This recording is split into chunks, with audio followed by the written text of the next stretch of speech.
जहाँ तक मेरी बात है, मैं गॉड को लेके वैसा फील नहीं कर पाता हूँ। मेरे अंदर ऐसी फीलिंग बहुत ज़्यादा है। मैं एग्नोस्टिक हूँ। मैं ये मानता हूँ कि ये दुनिया गॉड ने बनाई है। ऐसा हो भी सकता है, नहीं भी हो सकता है।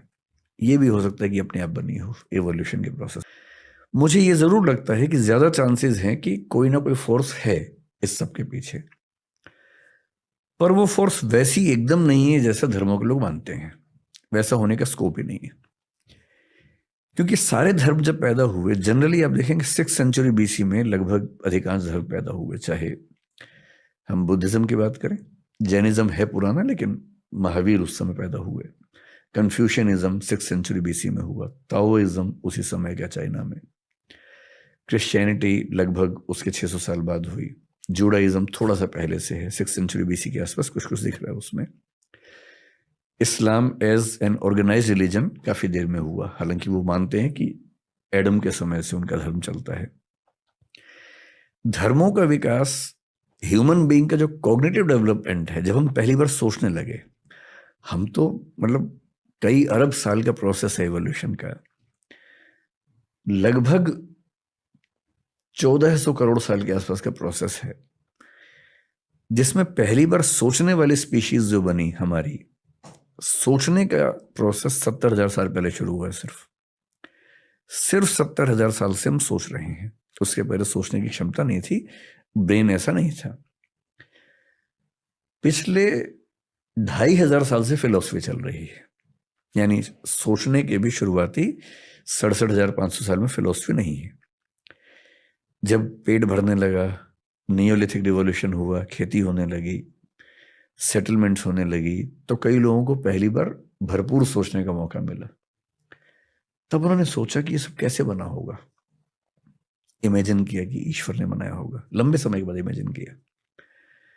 इंटरेस्टिंग है कि भारतीय परंपरा में विष्णु के 10 अवतारों में पहला मत्स्य अवतार है, मछली का, पानी के अंदर। एवोल्यूशनिज्म कह रहे कि पानी से ही शुरुआत हुई। पश्चिम में 6th सेंचुरी BC में पहला फिलोसफर पैदा हुआ है, थेल्स नाम का। थेलीज बोलते हैं उसको कुछ लोग। वो क्या बोल रहा है कि दुनिया पानी से बनी है। ह्यूलिज्म बोलते हैं कि दुनिया पानी से बनी है।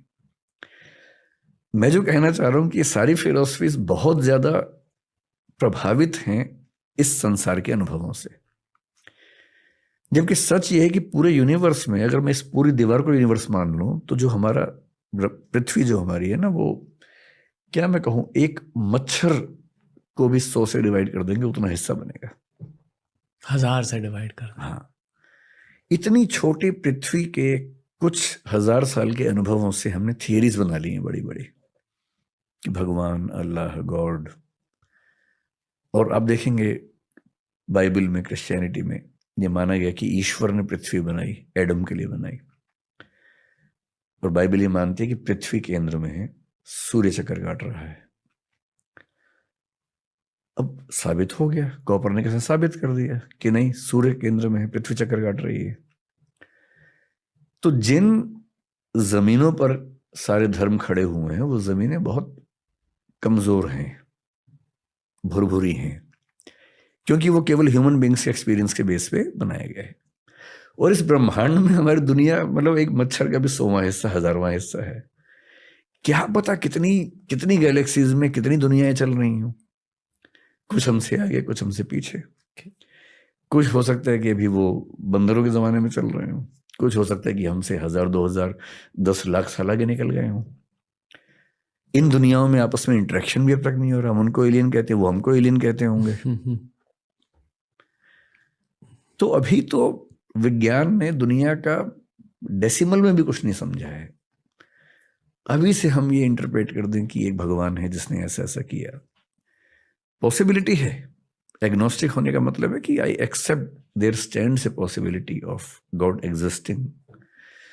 पर हमारे दुनिया के धर्मों में, दर्शनों में गॉड की जो व्याख्या है बहुत ही बेसिक लेवल की है। पृथ्वी को केंद्र में रख के व्याख्याएं की गई हैं, अपने देश को ध्यान में रख के, अपने समाज को ध्यान में रख के बनाई गई व्याख्याएं।